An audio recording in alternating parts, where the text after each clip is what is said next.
We doing something scary? Yes, I'm doing something scary because I'm unprepared What are and you scared of? I don't like it. Of not being ready for the next thing we got to do. We just take the live show outside. I've tried that before. I lose internet and it gets all choppy and weird and stuff.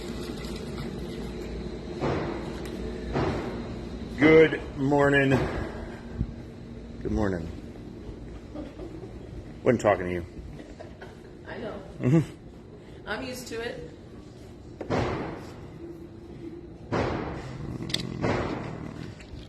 I don't know where that one goes. I think that's in the wrong spot too. Gary, good morning. You sure that's right? Well, the other ones say Plinkster. Now the Stangers are not there, unfortunately. There they are. What do you mean? Wait, those are the Stingers. Yes. Yeah, those are Stingers. Stangers. Stangers. Good morning, Gary, Tamara. Good morning, Will. Good morning. So, Jason, good morning, sir. I wasn't going to do this morning because we have stuff to do. And somebody talked me into doing this late. Actually, So we are Actually- 6 minutes and 43 seconds late. you were going to do it yesterday. No. Yes. I mean, yesterday I said I was going to do it today. I wasn't going to do it yesterday. What you're saying is you changed your mind. No, we were going to do it early. In my mind, early was 7:30, and it But is you now were 8 busy o'clock. having conversations and not working. I was working at 7:30. I was setting up the classroom. Anyway, let's talk about doing something scary. Like having a live show. So, you're not prepared. yes, when you're not prepared. So first things first, yesterday I skipped all the inventory stuff. I'm not going to really do inventory. I'm going to show you that we have stuff just to give people a few minutes to hop on here. But then I'm not going to spend really any time on any one thing. But if you have a question, feel free to let me know. And I will do my best to avoid it and move on. Speaking of avoiding it and moving on, just so you know, sometimes you ask questions on here, we don't see them. I think they do it. I think they comment on the video after it's already published. Sometimes, yes, but I saw one last night that was while we were live that I missed. I know And my dad commented on it too. Like that but- was late though. yeah. That was after we were done. I got the notification for the other one in the same time frame too. So I think it was commented on after the fact. No, Yes. no, because my wife was watching it and she said, "Why did you ignore that person?" I said, "I didn't see the question." Well, okay, then I'm wrong. And so I went back and looked, and sure enough, there was a question. So I responded. Okay. Well, the city So- says so. It's true. It's true. Grant, good morning, sir. So we have stuff. We have some used and consignment rifles and shotguns up here. We've got several shotguns, 12 gauge and 20 gauge. We've got still a few of the CMMG blowout things. If you're just tuning in, we're going through this super fast because I got stuff I want to talk about, and I got stuff to do. Super fast. Lots of handguns, lots of rifles, lots of things up here. We don't really know what they are anymore. If you come in, so just so you know, if you come in and ask us, we talked about the brace thing yesterday. There'll be much more on that to come as we get to understand it a little bit better. But if you come in and are asking about it right now, we have this handy dandy handout that we'll give you from the ATF that explains with explicit detail and very clearly exactly what happens when you do a thing with a thing that does a thing. And you'll know exactly what to do at all times. That's truthfully is the most bestest information that we have. So we don't really know yet. Stay tuned. If you want the information we do have, watch the video from yesterday. It's not much. It's just a bunch of confusion, which is kind of what I think they want. Our video was awesome. Our video was awesome, but it's not, we don't have details. Like we don't, because I don't think there really are much in the way of I details. feel that we gave everybody an actionable thing to do. Yes, And we brought forth the most important aspects of it. That was my educational. we brought forth, my $10 words for this morning. and it's only 4 letters long. Anyway, so I want to talk somewhat briefly about, because we have 20 minutes and we got to go. We're not going to make it. We're not going to make it. We have to. We have to go. I am a mess because I'm doing this late and my brain was supposed to be doing this 40 minutes ago.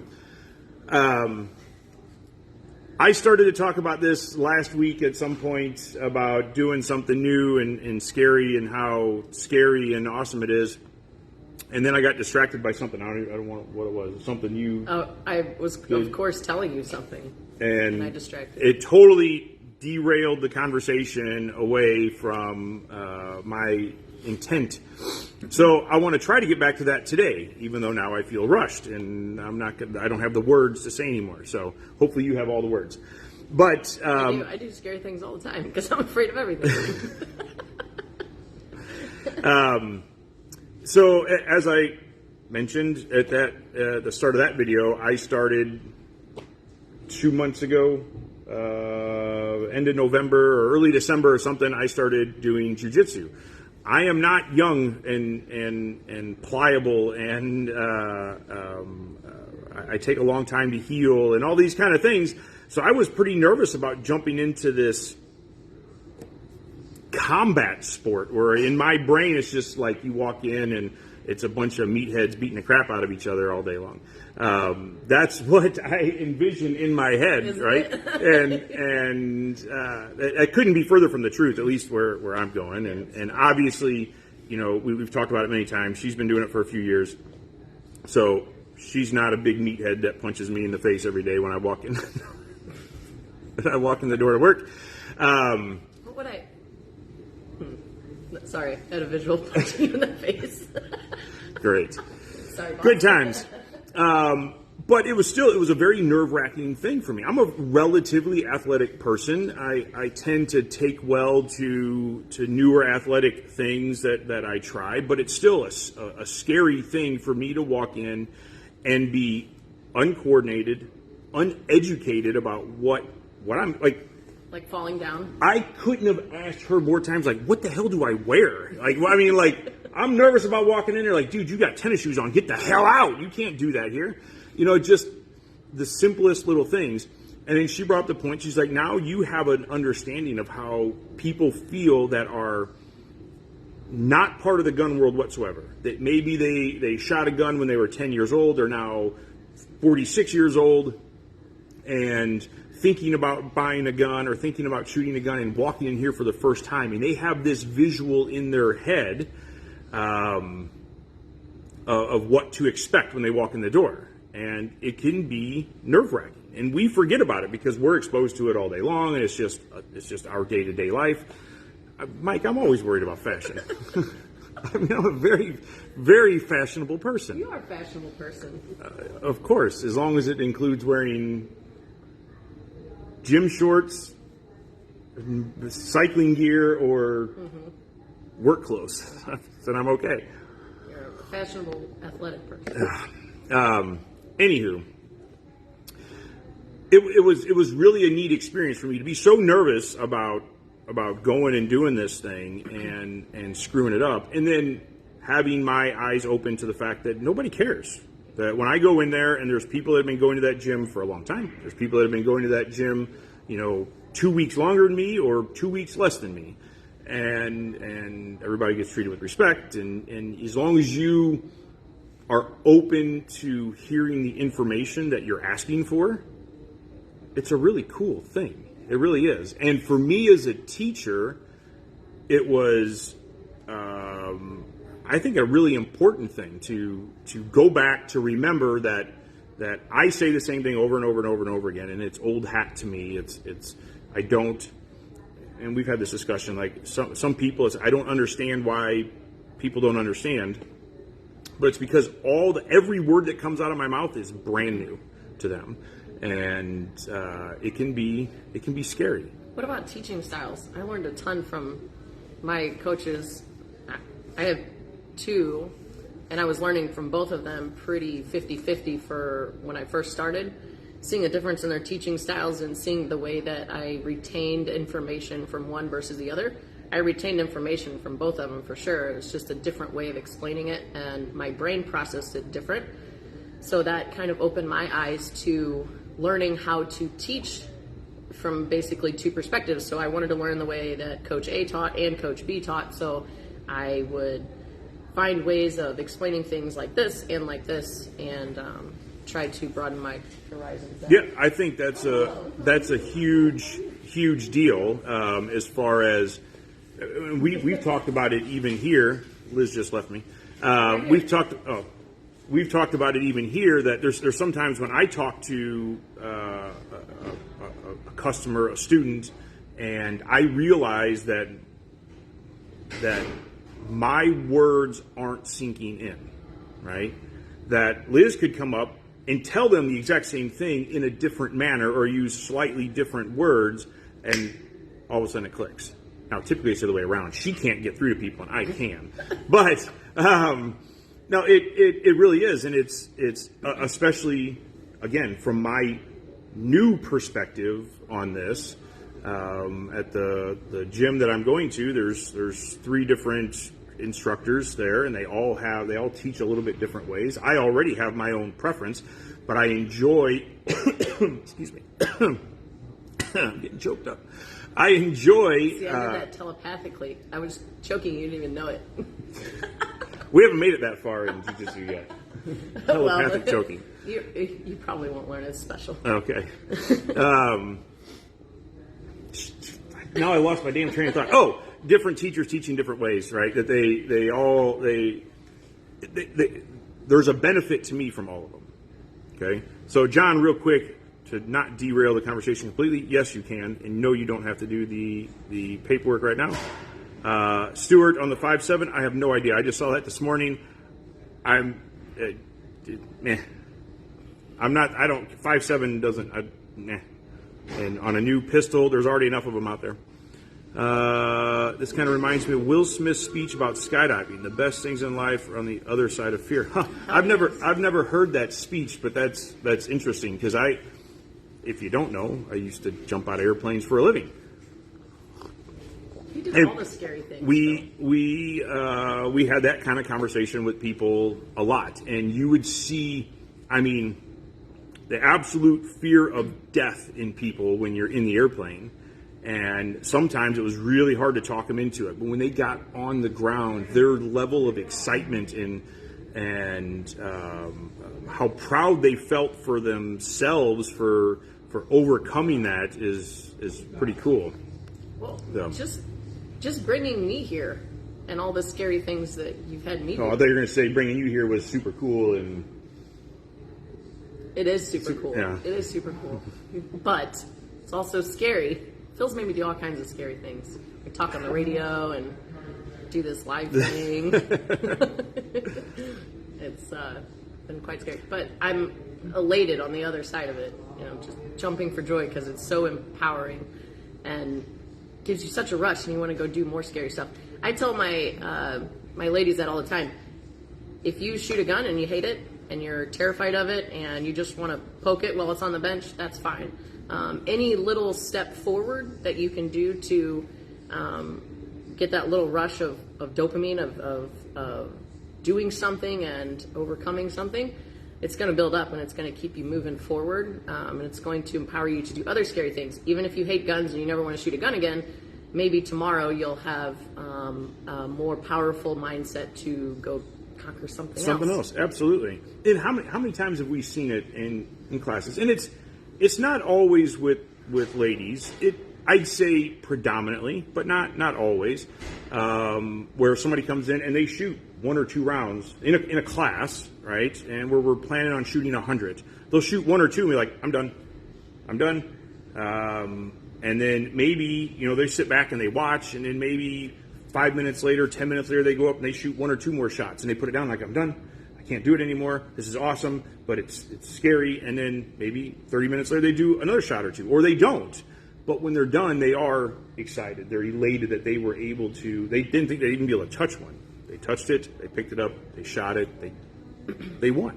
It really helps. Thanks, Mike. You too. Have fun with that, brother. Yeah, thank you, Mike. Do the good work. one thing that I've heard from Jocko Willink talk about lately about, I forget the word that he uses, but basically bringing yourself out of the situation and taking a step back and looking at the bigger picture. I've been using that lately in my classes if I have someone or if girls just want to have guns, like, I don't know, the noise and everything is just so overwhelming. And one lady said to me yesterday, she said, the gunfire, and she was jumping and jumping, and she's like, I can't tell where it's coming from. My brain can't tell where it's coming from. So I said, let's just take a step back and that's my grandpa. Hi, Papa. Hi, Grandpa. Just take a step back out of the booth and look around. Walk up and down the line and watch people fire the gun. When you get that bigger picture, that visual, you can process it better, and it really does help with. Hi, Kim. Doing those scary. It helped a lot. It helped her a lot. So. I was laughing at your voice changes whenever you say hi. Yeah, I use my girl voice. So, Rick says we have 36 decibel ear pro available. That helps, right? Better ear pro does help. So sometimes doubling up on ear pro, it seems like the greatest, and it is a good idea because obviously the loud noises are not helpful. But sometimes just that thing in your ear and the earmuffs and just like all this gear on, and it's like that is part of the sensory overload. It is. Right? It really is, because it's not a normal thing. And it sounds weird to say that to a shooter, right? That it's strange for somebody, and it can feel confining for somebody to put ear pro on. Or when you put your gi on for the first time. Absolutely. How awful did you feel? Honestly, I felt awkward is what I felt, because I felt like I look like an Oompa Loompa in a gi. It's pretty hilarious. She does. I mean that in the politest, nicest way possible. Do that. Go get a spray tan, so I'm orange. And then I need to wear a white gi. So I would nail it. That's what I'm gonna do for Halloween. You just need a Tyvek suit and an orange spray tan. Oh, and I gotta put something in my on the hips so they stick out really far, like the Oompa Loompas. Like parachute pants. Yes. Kinda. Oh boy, you see how our conversations get derailed. So we went from doing something scary and conquering your fears and being triumphant to becoming an Oompa Loompa. Oompa Loompa. That's right. Hey, those guys did some pretty good work. They did. Just saying. Need to come train with you, Phil. Have a great day. Yeah. Absolutely, Mike. You 100% do. You have a fantastic day as well. Jordan, 407 plates for a Gen 5 G45. Possibly. You want to go look and see? Where would I go? On that back wall, I'd look to see if we have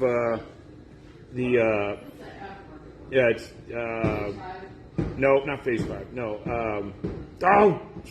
I'm drawing a blank now. C&H Precision. C&H? C&H, I think. Jim, good freaking morning. A couple years ago, Don Fitz got me to climb a 70 to 80 foot aerial ladder. It only took me 29 years to get up there. Terrifying, but you did it. And I'm sure, Jim, that you're happy that you did it. Maybe you won't do it again. That's okay, right? You should do it again. But maybe you never do it again. But if that's something that you're scared of, then it's an awesome feeling to finally get past it. It really is. I remember when I was scuba diving all the time. The very first time, if you're into scuba diving, you do non-decompression diving. The very first time I did a decompression dive, I was scared because I grew up in that world knowing that if you go past your limits, you die. Right? Everything's over. And even though I had done all the preparing that I could do and calculating and different gases and yada, yada, yada, all the crap that nobody cares about, I was freaking scared. I was nervous, right? The very first time I jumped out of an airplane, I was scared. Right? I'm getting ready to hurl myself out of this door of a Cessna 210 over the desert in Yuma, Arizona. I was scared, but it was freaking awesome. And then I got addicted and continued down the path of craziness for quite some time. So, Liz, move faster. 407 507 should be, it's just a, I don't know what an E4 is. Okay, then yes. Good job, Nick. Actually, I found it. What's that? Yes. So, I forget who, oh, Jordan. Yes, we do have one. If you want one, it is $77. My harness fell off around 60 feet up, and I almost killed it. That's awesome. Chris, good morning, sir. All right, any last minute questions? So no. Yeah, well, he was, because Don made him climb a ladder, he was scared to do it. And then his harness fell off And then Don almost most died. of the way up. And then, yeah, and then Jim almost threw Don off. Any last minute questions for us before we run away? Moral of the story is, do the scary stuff, Heck yeah. right? Do it the right way, okay? But do what you can to conquer your fears. The amount of time and energy it takes you to get there is worth the reward after you accomplish it. It's awesome. Shit happens. What do they say? What do the new generation say? YOLO. You only live once. Lies. You only die once. Not allowed on here ever again. Ever again. Anyway, That's all I had to do. that's all you have to do. Not when I'm here. You okay. have to do it when I'm not here. Okay. That's all I got. You guys have an awesome day. What do we have going on the rest of this week? I don't know that we'll be on tomorrow. Maybe. Probably not, but maybe. Yeah, don't want to. Thursday. Don't want to tell them you'll be on and Yeah. then and not I happen. don't know. Thursday, I don't know. I don't know. I don't know. Thursday, you don't have anything going on all day, so you'll. I might be on, I might not. We'll see. But if you guys need something, come see us, 1403 Manchester Road in beautiful Baldwin, Missouri. Open Downtown Baldwin. 10 to 8 Monday through Friday, Saturday 9 to 6, Sunday 10 to 6. Come shoot your guns. Come buy stuff. What are you doing? You can see who's watching. Maybe. I'm trying to see. You can't. Irritates me. Okay. We don't care. You guys have a super awesome day. Stay safe. Be nice to one another. And we'll catch you soon. Later. Awkward pause.